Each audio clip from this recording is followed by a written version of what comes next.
नहीं नहीं चलेगी।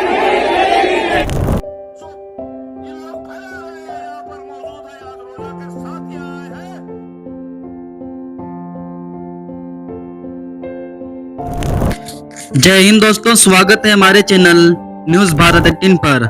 आज हम बात करेंगे वक्फ संशोधन बिल 2025 पर सुप्रीम कोर्ट के ताजा फैसले की, साथ ही all India Muslim personal law board और जमीयत उलमाए हिंद की प्रतिक्रिया पर। 15 सितंबर 2025 को सुप्रीम कोर्ट ने इस बिल के कुछ विवादित प्रावधानों पर आंशिक रोक लगाई है, लेकिन सवाल ये है, क्या यह मुसलमानों के लिए राहत है या फिर एक छिपी हुई हार, खासकर वक्फ बोर्ड में नॉन मुस्लिम की क्या जरूरत। आइए पूरी डिटेल्स में समझते हैं। कोर्ट का फैसला, मुस्लिम पर्सनल लॉ बोर्ड और जमीयत उलमा का बयान, क्या मुसलमानों की हार है या जीत। तो चलिए शुरू करते हैं।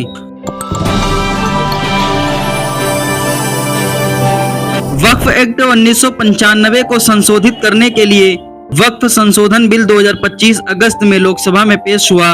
ज्वाइंट पार्लियामेंट्री कमेटी ने इसे रिव्यू किया और अप्रैल 2025 में राष्ट्रपति ने मंजूरी दी। बिल का मकसद बताया गया वक्फ प्रॉपर्टीज में ट्रांसपेरेंसी लाना, लेकिन मुस्लिम personal law board, Jamiat Ulama Hind और कई मुस्लिम संगठनों ने इसे मुसलमानों की धार्मिक आजादी पर हमला बताया। बिल में विवादित प्रावधान थे, जैसे गवर्नमेंट का ज्यादा कंट्रोल, नॉन मुस्लिम को बोर्ड में जगह और वक्फ प्रॉपर्टी की डेफिनेशन बदलना। इसके खिलाफ सुप्रीम कोर्ट में पिटीशन दाखिल हुई, जिस all India Muslim personal law board और जमीयत उलमा शामिल थे। कल कोर्ट ने इंटरिम ऑर्डर दिया, जिसमें बिल को पूरी तरह स्टे नहीं किया, लेकिन कुछ प्रावधानों पर रोक लगा। चलिए देखते हैं कोर्ट ने क्या फैसला किया। पिटिशनर्स के 4 मुख्य मांगे थीं और कोर्ट ने इन्हें काफी हद तक माना। कलेक्टर की पावर पर रोक में था कि डिस्ट्रिक्ट कलेक्टर तय करेगा कि कोई प्रॉपर्टी वक्फ है या नहीं। इससे वक्फ प्रॉपर्टीज को आसानी से डिनोटिफाई किया जा सकता था। कोर्ट ने इस पर स्टे लगा दिया। अब कलेक्टर अकेले फैसला नहीं कर सकता। विवाद होने पर हाई कोर्ट डिसाइड करेगा। ये वक्फ बाय यूजर प्रॉपर्टीज के लिए बड़ी राहत है, जैसे पुरानी मस्जिदें, कब्रिस्तान या मदरसा। बिल कहता था कि वक्फ बनाने वाला शख्स कम से कम 5 साल से इस्लाम का प्रैक्टिशनर होना चाहिए। कोर्ट ने इसे स्टे कर दिया क्योंकि ये डिस्क्रिमिनेटरी है। इससे नए मुसलमानों को राहत। बोर्ड का सीईओ मुस्लिम होना अनिवार्य।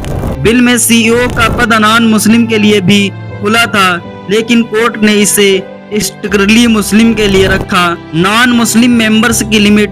बिल ने बोर्ड में 11 मेंबर्स में कई नॉन मुस्लिम हो सकते थे। कोर्ट ने इसे लिमिट कर दिया। अब 3 से ज्यादा नॉन मुस्लिम मेंबर्स नहीं होंगे। कोर्ट ने कहा यह स्टे टेम्परेरी है और अगली सुनवाई में परमानेंट फैसला होगा। इस फैसले के बाद मुस्लिम पर्सनल लॉ बोर्ड का बयान आया। बोर्ड ने सुप्रीम कोर्ट के इंटरिम ऑर्डर पर खुशी जाहिर की है।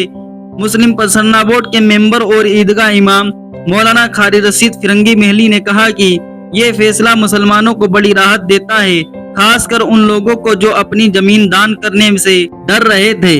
बोर्ड ने उम्मीद जताई कि फाइनल जजमेंट में मुसलमानों को पूरी तरह राहत मिलेगी। साथ ही बोर्ड ने कहा कि यह बिल संविधान के आर्टिकल 25 और 26 का उल्लंघन करता था, जो धार्मिक आजादी और संस्थानों को मैनेज करने का अधिकार देता है। बोर्ड अपनी कानूनी लड़ाई जारी रखेगा और उम्मीद करता है कि कोर्ट इसे पूरी तरह रद्द कर देगा। जमीयत उलमा हिंद ने भी इस फैसले का स्वागत किया है, क्योंकि कोर्ट ने बिल के 3 अहम विवादित धाराओं पर अंतरिम रोक लगाई है। लेकिन जमीयत ने साफ कहा कि ये काला कानून पूरी तरह खत्म होने तक उनकी कानूनी और लोकतांत्रिक लड़ाई जारी रहेगी। जमीयत का कहना है कि यह बिल देश के संविधान पर सीधा हमला है, जो नागरिकों और अल्पसंख्यकों को समान अधिकार और पूर्ण धार्मिक आजादी देता है। उनके मुताबिक ये कानून मुसलमानों की धार्मिक आजादी छीनने की संविधान विरोधी साजिश है। इसलिए जमीयत ने इस बिल को सुप्रीम कोर्ट में चुनौती दी है और उन्हें यकीन है कि कोर्ट इस काले कानून को पूरी तरह खत्म करके संवैधानिक न्याय देगा। बाहर से देखें तो कोर्ट का ये फैसला राहत देता है। वक्फ प्रॉपर्टीज प्रोटेक्ट हुई, कलेक्टर की मनमानी रुकी और बोर्ड में मुस्लिम कंट्रोल बरकरार। All India Muslim person law board और जमीयत ने भी इसे स्वागत किया, लेकिन ये बिल फंडामेंटली गलत है।